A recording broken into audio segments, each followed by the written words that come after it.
Oui, un certain nombre de... Merci. Euh,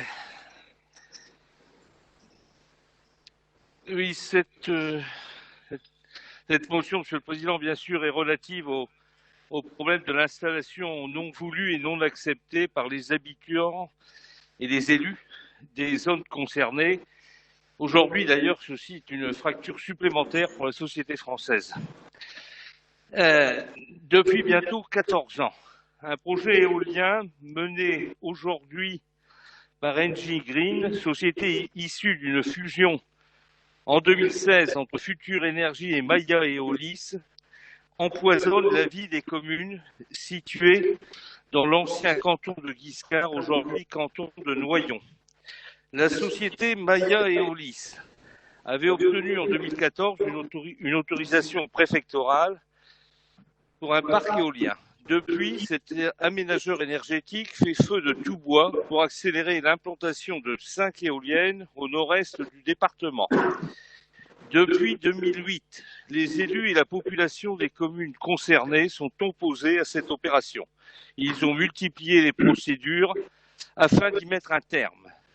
Par ailleurs, le parc éolien en mer, cette fois-ci, de Dunkerque, suscite les mêmes désapprobations jusqu'en Belgique. Élus, associations et habitants sont vent debout, c'est le cas de le dire, face aux éoliennes qui seront construites à seulement 10 km des côtes.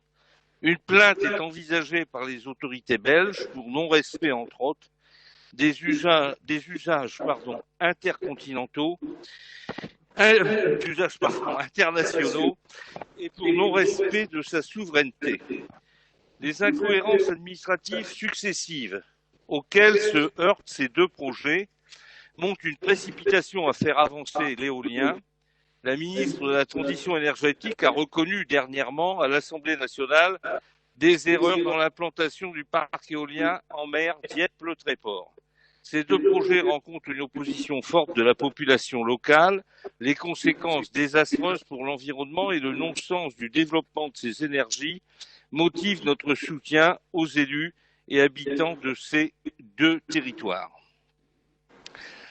C'est pourquoi le Conseil régional, réuni en séance plénière le 4 février 2021, apporte son soutien aux élus et aux habitants des communes impactées par les projets éoliens en mer et sur terre et demande la mise en place d'un référendum local, comme d'ailleurs, Monsieur le Président, vous l'aviez fait vous-même, d'ailleurs, lors d'une interview, vous aviez, je crois, le 22 juin 2020, dans les nouvelles de mémoire, vous aviez à l'époque déjà opté pour cette possibilité.